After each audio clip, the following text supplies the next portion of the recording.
I recently had the opportunity to be interviewed by Nikki and Nakita, founders of Bella Boss Box. And there were some really interesting highlights and things that we shared during that interview that I would like to expound on during this week's episode of Straight Talk About Sales.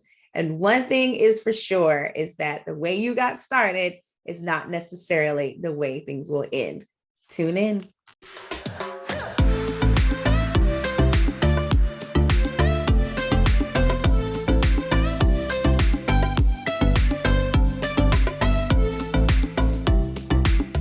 One thing I have learned and have really come to value and appreciate during my entrepreneurial journey is having good friends and colleagues that are there alongside you when you're in it, as you go along that journey. And one of those people, we actually go way back even before we even knew we would be entrepreneurs. Her name is Nakita Pope. She is the founder of Branding Chicks and also one of the co-founders of Bella Boss Box. And I recently had the opportunity to sit down with her and her co-founder, Nikki, to share some things about, my entrepreneurial journey, but then also in celebration of Women's History Month. And so I wanted to take some of those things that we talked about in that interview and just share those with you, because I think it's really important that especially we as women, as we are working to grow our businesses and wearing all the other hats that we get to wear, that we walk away with these insights. And so one of the first things that really came up during our conversation, and I wish we had more time because it was just that good, was that how you start in your business isn't necessarily how you're going to end in your business. And that's not a bad thing. Like, I think, even after the pandemic and going through that, a lot of people having to pivot, and some people had to pivot a lot. Some people didn't have to pivot as much, but I think it definitely highlighted and underscored the need for just that agility in your business and even how you think about your business and how you serve your clients. Another thing that I think, that was also highlighted during that conversation was the fact that sometimes your business, your audience, everything pretty much for your business shifts. And so one of the things that came up during that conversation was the fact that my business shifted. And that was how we ended up here, where I get to lead the Doyen agency, because there was this pivot in my business and how I worked with clients and shifted in just, this skill set that I now have. And I was really excited to bring that to the marketplace. And so I think, one of the things that we talked about in that interview was, sometimes as women, we get caught in that cycle of perfection. Trust me, I am constantly, I don't even think I'm out of it. Like, I have people around me to be like, Nadia, snap out of it, right? And so not getting caught in that cycle and giving yourself permission to be experimental. It doesn't mean you don't operate in excellence. I think sometimes we get those two mixed up. It's like it has to be perfect.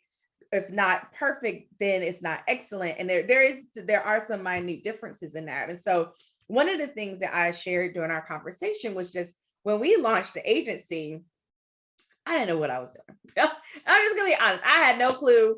I was just like, this is this vision that I have. And I want to be able to operate in this way, but I wasn't 100% sure how that would play out and if that was necessarily the best way or if that made the most sense.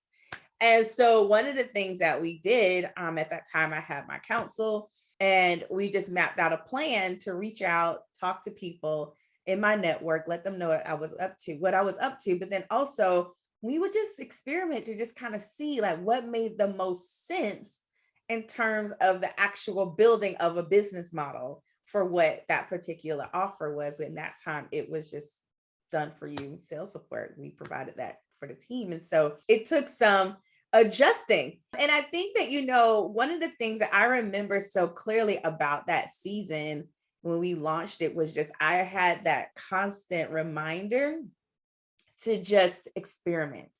It's not perfect.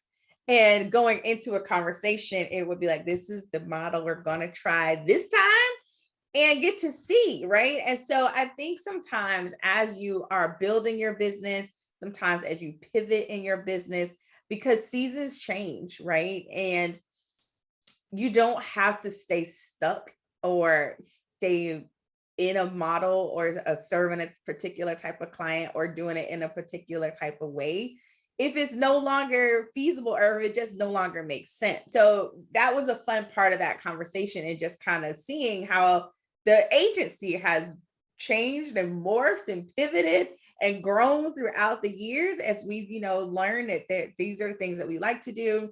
These are things we do really well, but then also, some of the fun things that we want to do in serving clients, and then, client requests, all of that, it plays a part into how you serve. And so I think, as we're celebrating Women's History Month, and just really honing in on giving yourself permission to change, right? I think that's the biggest thing. Give yourself permission to change, because I had to give myself permission to shift from what we were originally doing eons ago to this. And then even within the confines of the agency, we shifted and pivoted and morphed to really find what made the most sense, not only for our clients, but also just for the growth and the sustainability of our business, right? So I think, as you're looking at your business model and you're looking at what's working or what's not working, it's important that it's okay to say, you know what, the season for this, whatever this may be, has changed. I think about one of my really good friends and colleagues for years. I don't even know how many years. It was a long time that she had this podcast. And one day she sent a group text to our group, and she was like, I think the season for this is done. And, I can be the mouthy friend. I know, shocking, right? And so, she was like, I don't know what I should do. And so other people kind of chimed in, because, they aren't the nice ones. And, I'm the mouthy one. But no, and I was just like, you know what? I think you do know what to do. It's hard to say, you know what, I think I'm done with this and I'm now moving in a different direction, whatever that direction may be. But that was ultimately kind of the decision that she decided to make. And I think we all go through that metamorphosis as we continue to grow and evolve. But sometimes we get stuck because it's like, but this is what I've always done, and this is what I'm known for, and this is, how I do my thing. And it's like, but if it's no longer a fit, then we have to be able to be agile and flexible and make those shifts as necessary. Sometimes life shifts requires you to make some shifts. I'm a living witness. So, it's just like, I can no longer function in this way in my business. So there are some decisions that I now need to make. Either we're going to do something different as a whole, or I'm going to bring in the right people and team to now take some of those things off my plate, or take everything off my plate, depending on what's happening, so that I can be present for what's going on in my personal life without sacrificing the business. And I think we have to be willing to make those adjustments and not make ourselves so self-important in our businesses that, this thing can't run without me. What if it could? And what if it did? Right. And so just thinking about that as you're growing your business or starting your business, and you're looking at all these different pieces, don't feel like what you do today dictates that you have to do it tomorrow, right? Like, you get to make those choices, and it's your vision. So you get to do the things that make the most sense to move you toward that vision. Second thing that we talked about that I really liked was just the community part, right? Like, one of the things that we've been doing this month is highlighting all these different women. There are not enough days in the month of March to highlight all the women that I think are important or special that we would want to celebrate in the month of March. But we're celebrating and highlighting a few. And in that, it just really shows me the power of community. And you've probably heard this saying, your net worth is in your network. And, there's a lot of truth to that, but not looking at it through that lens. But there's a lot of value in relationship. And I think that people undervalue and underestimate the importance of relationships or relational currency, because things happen and you need your peeps. So you need your circle of friends. And so we talked about, we're busy. There's nothing wrong with scheduling happy hours or whatever 3 weeks out. I already told them I'm flying to Atlanta and we're just going to hang out, right? So that's going to require some pre-planning, but it's going to happen. And I think it's important that, in this time of building, and particularly for those of us who live in America, and our society is so committed to this whole hustle and grind and work, and I'll sleep when I'm dead. Honey, you keep this up, you're going to be dead sooner than you're supposed to be. So you need to really look at leveraging your community, not just from a work standpoint and how they can support you or promote your programs. That's cool. And that's important if that's part of your model. However, there are also times when you just need a time to talk. You need a time to breathe. You need a moment to just admit out loud to someone that this isn't working the way you thought it would work, and have that listening ear, that support to just let you vent, just let you be, or just not talk about work, right? One of my girlfriends a week or so ago, I don't remember the time frame, she just sent me a text and she was like, let's meet at PF Chang's. And I was like, okay, when? Then she was like, now. And I was like, okay, is this a family thing? Like, are we bringing the husbands and the kids, or is it just us? And she was like, just the two of us. I was like, let me make a call real quick. I met her at PF Chang's and we sat there for hours. And we may have talked about work, maybe, but not really. Like, we just talked about all the other things. And honestly, I know in that moment, she needed that, because she reached out. She was like, look, I need some girlfriend time. But I didn't realize how much I needed that moment away from my desk, away from all the things, and just to be in a moment, even if it was just for a few hours over some sushi and whatever else we ordered. God only knows, because we had a great time. And like I said, we were there for a while. So to just have that moment to just breathe. And I think we underestimate it, and we don't value it enough, and we don't take advantage of it enough.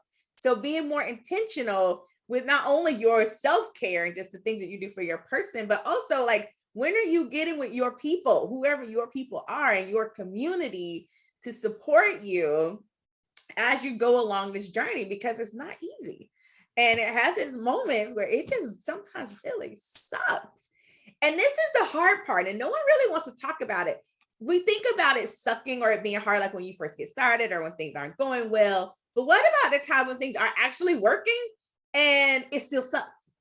Who do you tell that to? Who do you call him, like, girl, okay, so everything went the way I wanted it to go. There's money in the bank. They're clients, and something is missing, and there's something is lacking. And so really being able to have a community that you can tap into that really can support you through that.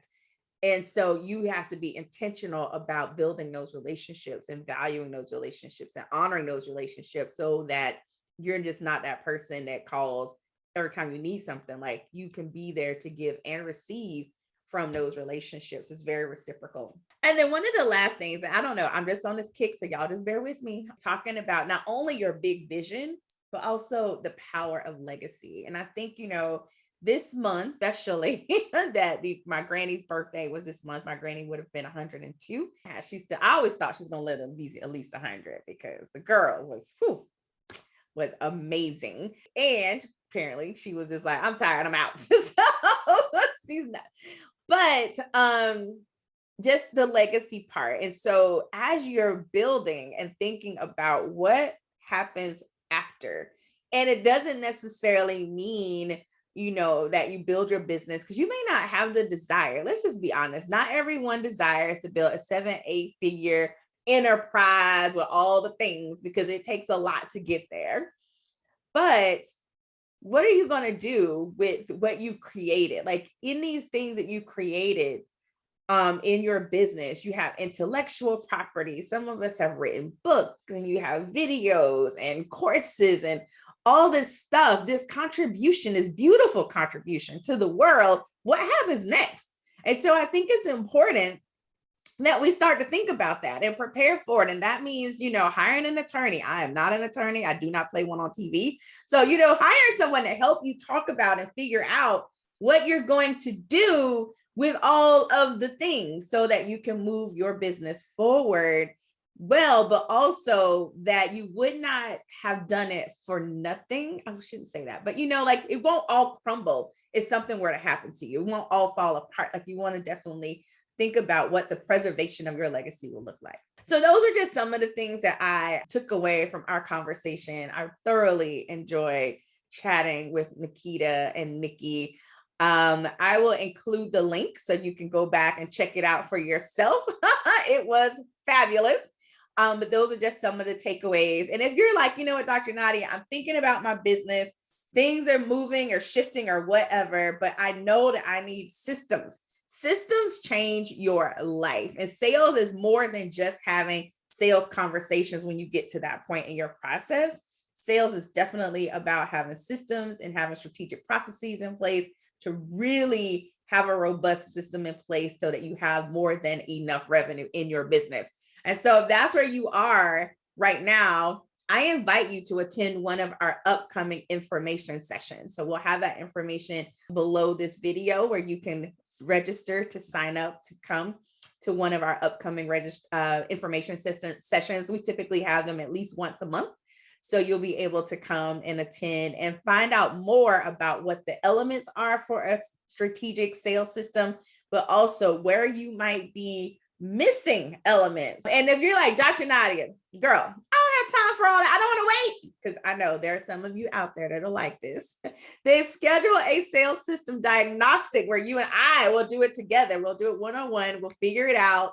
We'll walk you through all of that. I'll help you find out which parts and what diagnose the challenges or the areas in your sales system that need some work, and how to take those next steps, whether it's with our agency or with one of the people in our network, because we know some amazing people that can definitely support you in that. We will make those recommendations for you. So that information will also be below this video and you can get that scheduled. So happy Women's History Month. And this is Dr. Nadia signing off. I will see you again soon. Take care. Bye-bye.